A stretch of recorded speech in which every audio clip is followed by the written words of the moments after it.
Zimbabwe, and thank you for joining us on Nehanda TV. My next guest was the youngest ever member of Parliament. Tafadzwa Musekiwa joins us on the program. Most of you will remember many years ago he waltzed into the Parliament of Zimbabwe as the youngest ever MP. So, Tafadzwa Musekiwa, thank you for joining us on the program. Thank you, Lance. Okay, we are going to be going into the full details of why you want to go back to Zimbabwe now. But let's remind people, 15 years ago, why did you leave Zimbabwe? I left Zimbabwe because my life was in danger, plain and simple. I will remind you that when I left Zimbabwe, it was during the time of the likes of Tsvangirai, Gezi, the Raging Green Bombers. I had been persecuted together with my other legislator colleague, Job Scala, more than any other opposition member during our time.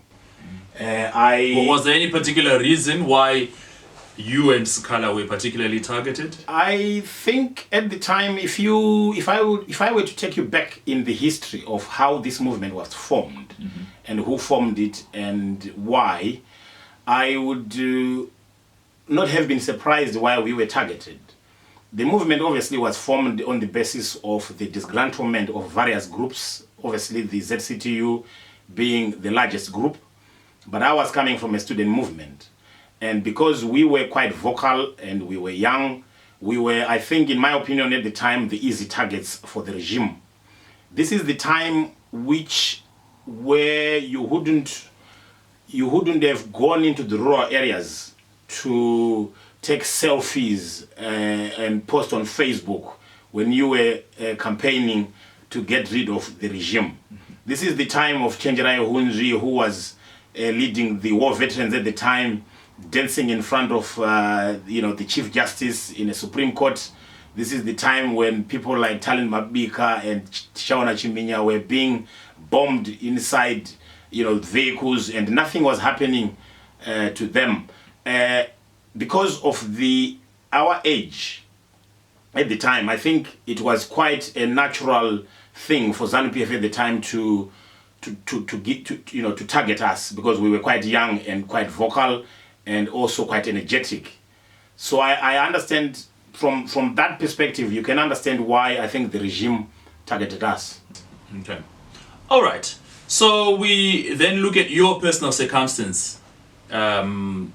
Talk us through what happened in the days leading up to when you say, right, I'm leaving for the United Kingdom. What happened?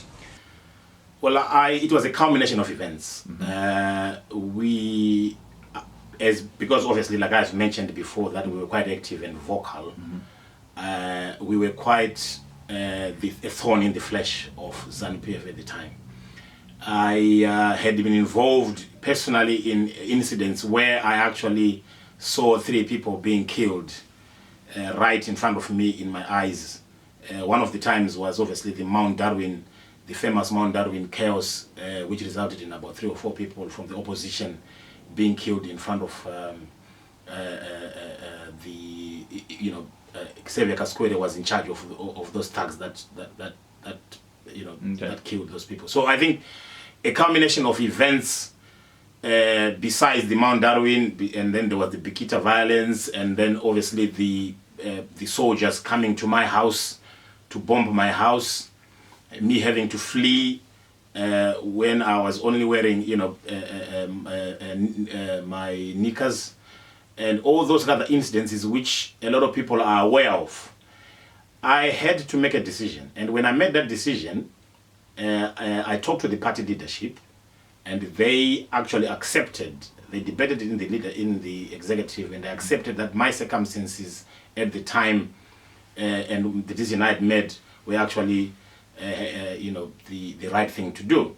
I will give you the specific decision. The specific day when I made a decision was when Sikala was arrested in January of 2003 the allegation was obviously he was part of a group that had burnt a bus, which was obviously false.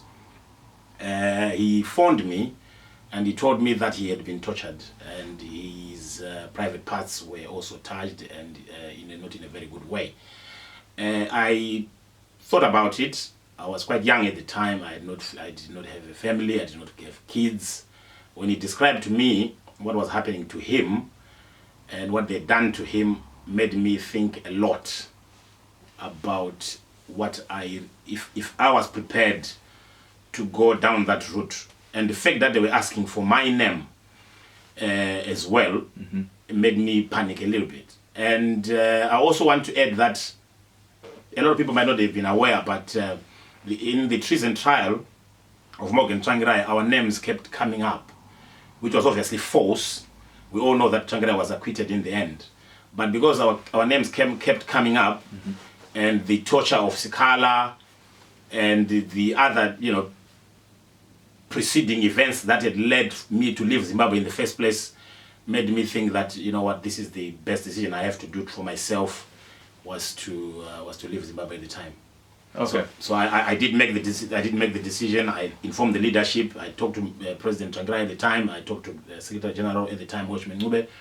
They debated in the National Executive, and everybody understood at the time that it was probably the right decision for me to take it. But the actual leaving, did you actually decide, I'm going to the United Kingdom? Did you go to somewhere else? How did you leave? I got a call. So we used to have informants in the CIO who used to tell us every time there was something was going to happen. Okay. So I got a call that after I had been attacked when they bombed my house in Zengeza, I had tried to reach out to some of the friendly CIOs, and I managed to get hold of a few guys who were informing me of any development that were happening in case I was going to be arrested or anything like that. So at the time I left, there was a pending issue of the threat that I had made, allegedly made to Jonathan Moyo after the Bulawayo mayoral election, that I wanted to kill him, something very ridiculous. So we went to court for that, and after that court case, we were acquitted. So after having been acquitted, Jonathan Moyo, who was the information minister at the time, came out on TV and said that the judiciary system, which is the magistrates, were busy supporting the MTC. They should have convicted us, because we had threatened him and all that, and the issue wasn't finished. And then he came out on TV and he actually stated that he was going to deal with the magistrate. And the Friday, when I left, the magistrate, I remember his name, was actually fired. And I actually got this information from my sources that the magistrate had been fired, and Jonathan Moyo was pressing that my issue should come back. So what I then did is I was informed that these guys were after my neck, and I left Zimbabwe very quickly. And I did not even tell my mom. I did not tell anyone. One of my relatives bought me a ticket, and I left. I didn't have anything with me at the time. I left. I went to South Africa, and then from there I came to UK. And then it was in South Africa when I informed my mom that I'd left and I was likely to come back later. But then what then happened when I was in UK is that's when Job Scala was tortured and everything, and then Let's address the issue of people who have thrown the accusation at you that you betrayed your constituents in Zengeza, that you let us down, as some were saying, that in the heat of the battle you ran away from your constituents. You've obviously had this allegation thrown at you. How do you respond? It will be very surprising to find people in the MDC saying those kind of things. I want to believe that people who say that are members of Zanu PF or people who don't understand what happened and why I had to leave. I need to remind you, to take you back memory lane. When this MDC was formed, it took very brave people to do that. There was no Facebook, there was no WhatsApp. You wouldn't go into the rural areas of Gurue and campaign with a camera phone to send to people that, you see, this is what I'm doing. We had the conviction. We had the bravery. There are people, the unsung heroes of this struggle. For you to see this struggle today, this movement today, going from strength to strength, you know, being led by Advocate Chamisa as he is leading it today. There are people who have sacrificed their lives, their families, who have in the end, some of them being killed in the process of making sure that this movement goes from strength to strength as it is now. I tell you, the likes of Zengeza, who a lot of people don't know, the Makuazas, the Nomos Bandas, the Gertrude Mtombenis, the Gandhi Muzingwas, the Dennis Muriras, the people who you never hear talking about. Those are the people, the brave men and women who fought this struggle, the Elfas Muzongwas. You never hear people talking about them. But one thing I can tell you is that in 1999, when you went into rural areas with the likes of Chimani Kires, you could not go in those areas if you were not brave enough. There were so many young people who could have done that, but they didn't. So that is why when I hear these things, and I'm questioning myself, who exactly is saying these things? Because I don't see any MDC person who was there during the time would be saying these things. This is probably someone from Zanu PF or from opposition who obviously wants to tarnish the image. But a proper MDC cadre who knows exactly what happened during the time would never say those kind of things. This is the issue that was debated in the National Executive, and everybody at the time, everybody agreed that, you know what, I think this is the best course of action to take. Even my constituents at the time, they understood and they agreed because of the kind of persecution that was going on. So when people say that, sometimes I just don't respond because I think they are not informed that, you know, of exactly what happened. We didn't have Facebook, we didn't have social media where we would post everything that is happening. So people don't know. So if they don't know, sometimes it's best to be informed of exactly what happened. A lot of people who say these kind of statements that I ran away are not aware of some of the problems that we went through as not only opposition supporters at the time and members, but as the actual members of parliament. A lot of people don't realize that when my father died in 2002, I could not actually bury him. Zanu PF militia came, they took over the funeral, they chased me away from that funeral, they dug the grave and they buried him, and they forced the members of my family to sing on top of my father's grave. I had to go there after a week to see where my father was buried. These are some of the things that we faced in 2002, 2001, during the time I was still in Zimbabwe. So you come to the United Kingdom. You've been here in the United Kingdom for over 15 years. There are those in the MDC UK structures who will say, fine, you left Zimbabwe, you came to the UK, but you did not, in the interim period or the 15 years that we're talking about, participate in MDC activities in the UK. You did not participate in the structures in the MDC UK. How do you answer? Yes, I would say that there are people who say that, like the other ones that I've just addressed. I would want to tell you that when I came to UK, I think at the time the chairman was Washington Ali, somewhere in Southend. I did participate briefly. However, having come out of the Zimbabwe political terrain, which was quite harsh, I was expecting something different. I was expecting something different from petty squabbles and kind of a mess that the MDC structures had at the time. Okay. So when I joined the structures in Southend under the Washington Ali leadership, I found that a lot of people did not actually understand what was going through at home, what the actual struggle was like at home. People were a bit, in my opinion at the time, a bit petty. There were the whole structure was a mess. So I did not want to get into a situation where I get involved in those kind of things. What I ended up having to do was I moved myself from the MDC UK activities, and I went directly into the Zengeza and the Chitungwiza activities directly. So I kind of said, okay, let them do what they have to do.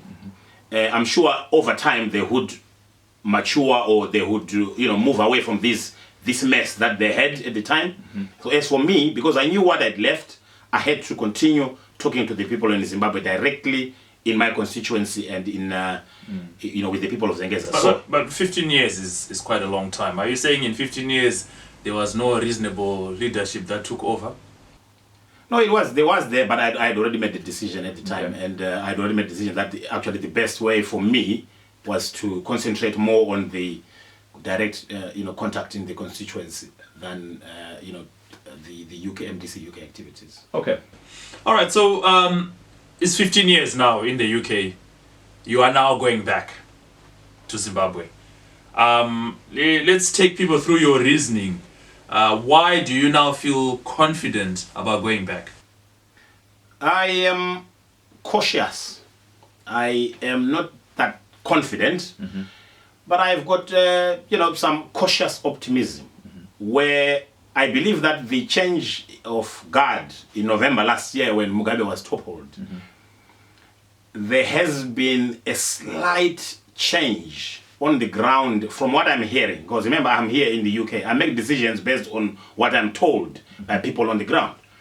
So people on the ground have told me that there has been a slight change from what it was to what it is now. But because I'm not on the ground, I cannot make a definitive comment to say things are good or things are bad. I am making a decision based on the information that I've got from the people that have told me that actually this is the right thing to do. And I think if you come now, nothing in particular is going to happen. I must also mention the fact that despite all the things that can be perceived to be bad, when I left Zimbabwe, this is the time when we had people like Tsvangirai Hunju leading the guard, the war veterans, literally murdering people without the police doing anything.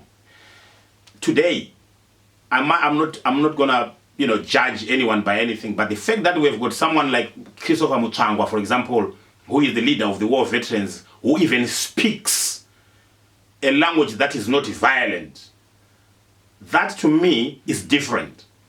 Whether they're doing it or not, that's something else. All I can tell you is that if we were to compare when I left and today, you can see there is a big difference in terms of how people are debating politics today.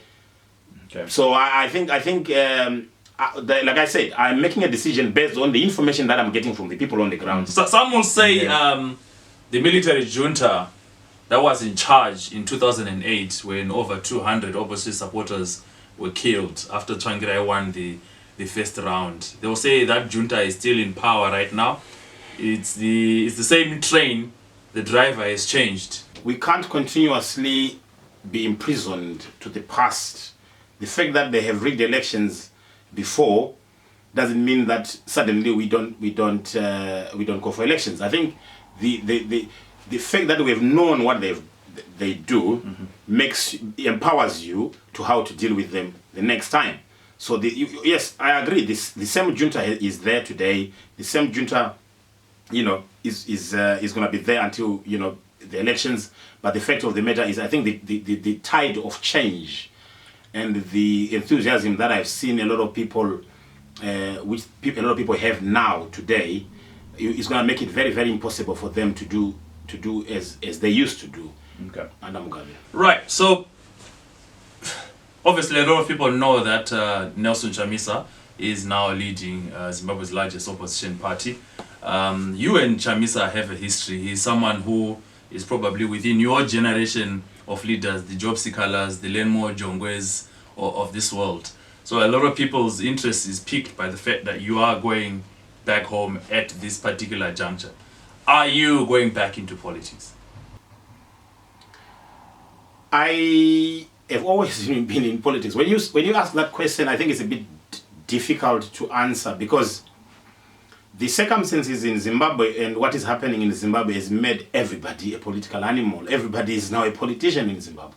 Mm-hmm. When you have got a government that ran the country down like the Zanu PF government in the last 38 years, the chances of you not being political are almost zero. So yes, I've always been in politics, just like the millions of others who are in politics today. You go to rallies today, you see, thousands and thousands of people, mm-hmm. those are political animals. We're not taking away the fact that you are a politician.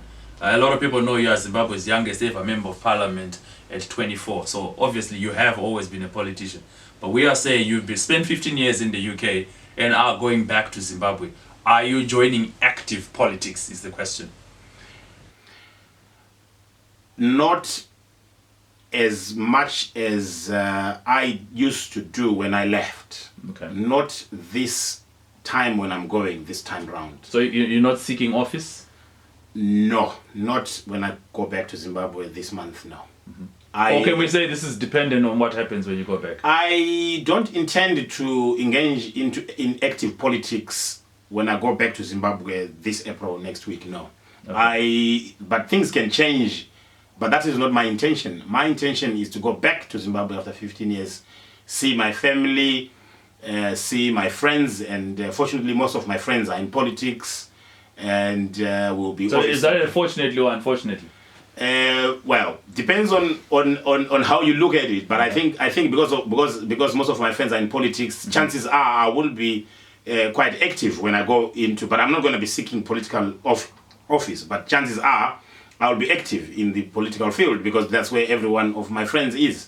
Okay. But in terms of seeking political office, I think not in this April that I'm going. But who knows what happens in 6 months' time? When I came to UK, I never thought I would stay in UK for 15 years. Okay. So going back to Zimbabwe right now is not my intention to engage in politics. Okay. No. Our sources are telling us a big welcome party is planned. Buses have been hired to come and receive you at the airport. Can you confirm or deny? No, I'm hearing from you for the first time. I am hearing it from the first time. I'm not sure about that because... No, right. That's news to me. Give us your prediction for the coming election. It's obviously a lot of candidates are participating, but obviously the two main ones, Nelson Chamisa versus Emmerson Mnangagwa. How do you see this one playing out? I think it's going to be very, very difficult for Mnangagwa to win this election. And I'll tell you from I have a history. I have a long history with the current president, Chamisa, mm-hmm. of the MDC. I realized that he was going to be president of Zimbabwe in 2001. Why is that?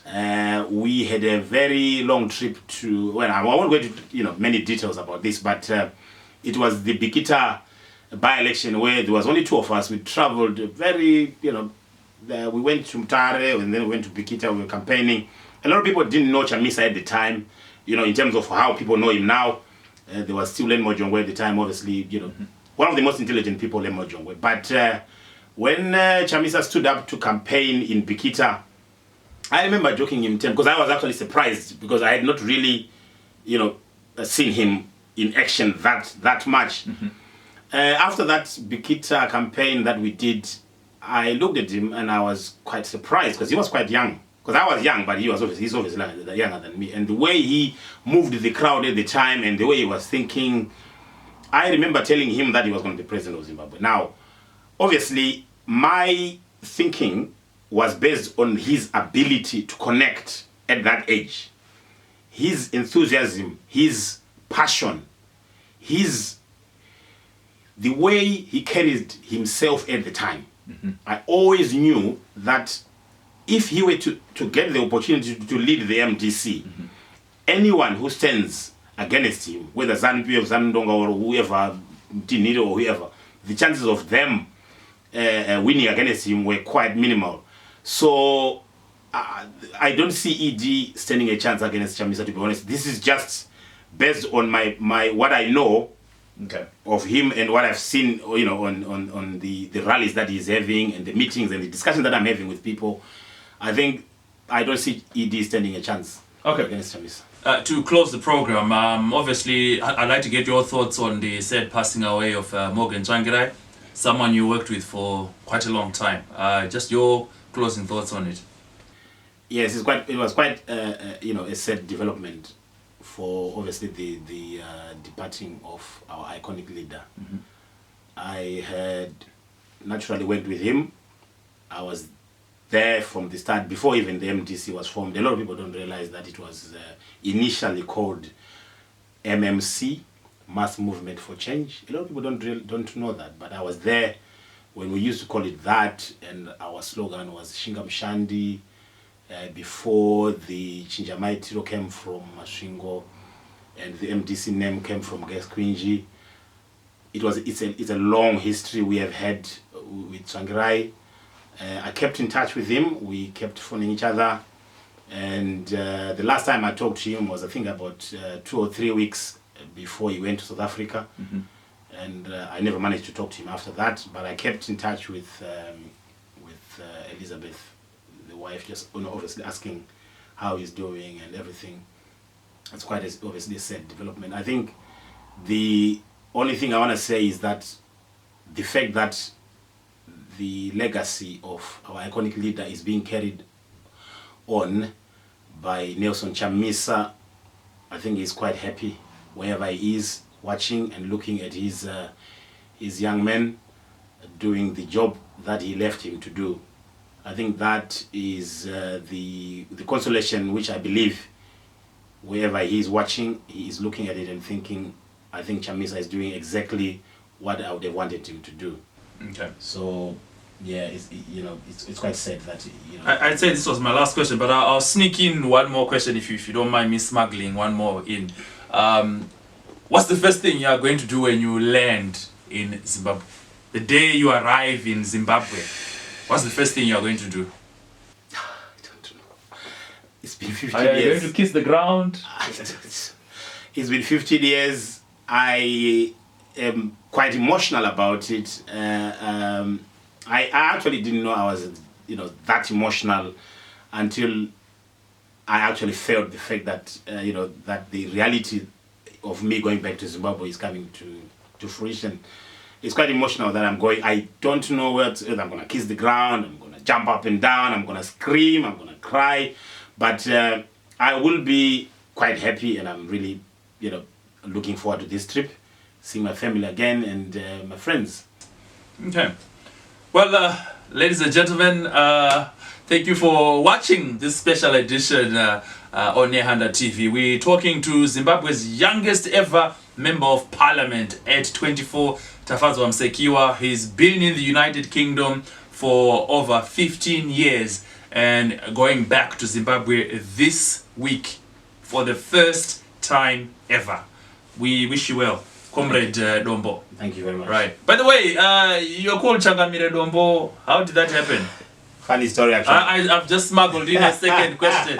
Changamire Dombo. Funny story, actually. I was at the University of Zimbabwe, and I used to write in the middle of the night some very, very provocative statements, which I used to... Newsletter. You wrote a newsletter. I used to write newsletters complaining about various things that students were talking about, and I would move around the night with my, my newsletter, putting it on halls of residence, and then I would sign my name, Changamire Dombo, there, and everybody would wake up in the morning and they say, oh, Changamire Dombo is saying this today, Changamire Dombo is saying this, and I would sit there and watch people debate about me when they didn't realize that it was me.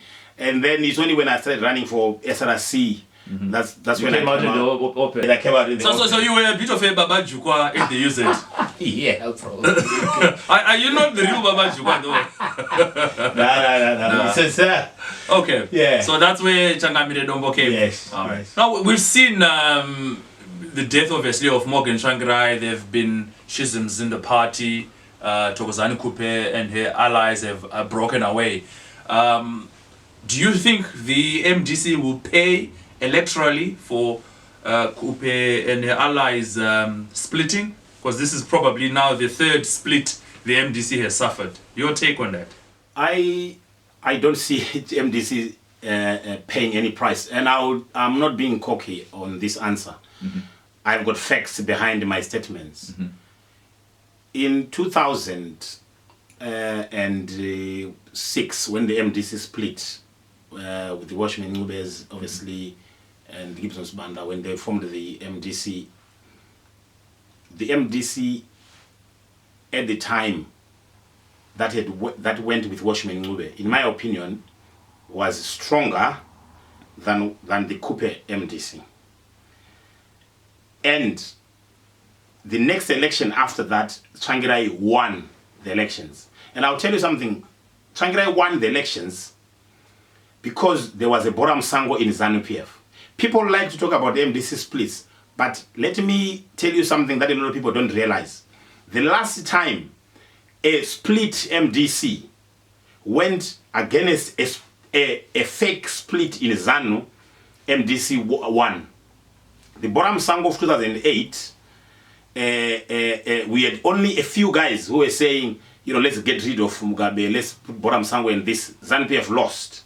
This time we have a proper Zanu PF split where there is Mutiniri, there is Mujuru, and there is the Lacoste function. And we have got an MDC that is united. Watchmen Nube is back, Tendai Bit is back. We have other political parties like Ngari Vume and all the other, you know, Zandongas, who have united under the big tent. So we have actually a united MDC versus a properly fractured Zanu PF. This is exactly why I said earlier on that I don't see ED standing a chance against Chamisa.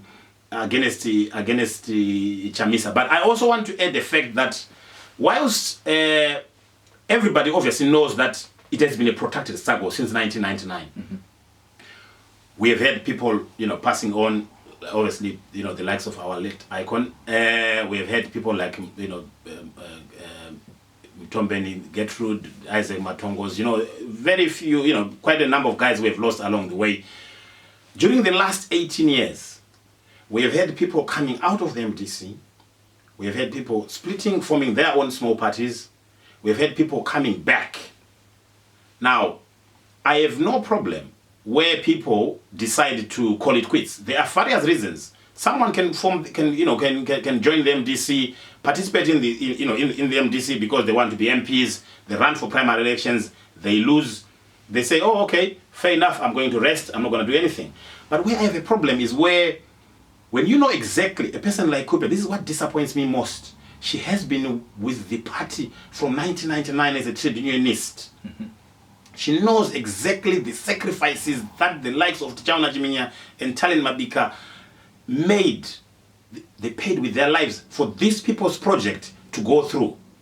What she then does is she stands up there and says, I categorically want to derail the people's project. Now, that I have a problem with.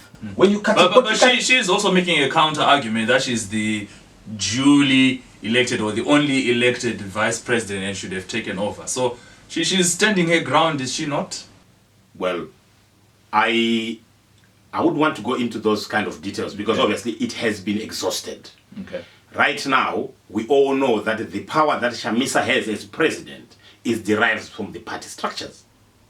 This is not about anything else except the fact that the party structures, the National Council made a decision, and everybody else after that should have united, especially people like Kupe and Bebe, who were there from the start. I can understand people like Obed Gutu, maybe because they don't know the sacrifices that the likes of Gertrude Mtombeni made to be able to have the movement where it is today. But a person like Kupe and Bebe, I have a serious problem.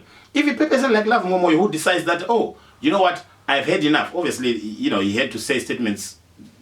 Depends on why he made those statements.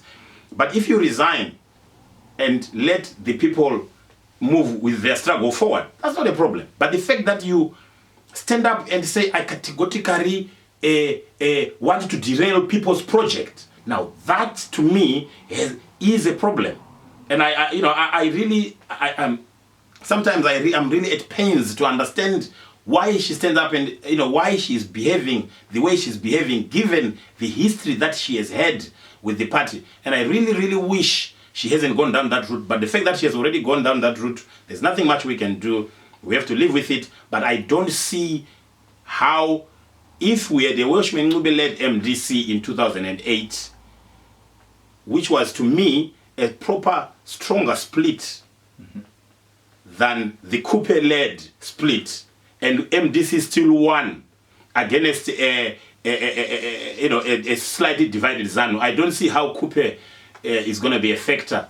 But you never know. We'll see what happens in politics. But I just personally, from the history I've just told you, I don't see Coupe, having an impact. We saw what happened yesterday in Bulawayo, and the thousands that came in, the capacity crowd, praising the Chamisa MDC Alliance. Well, Tafadzwa, it's been a pleasure having you on the show, and we wish you well during your trip.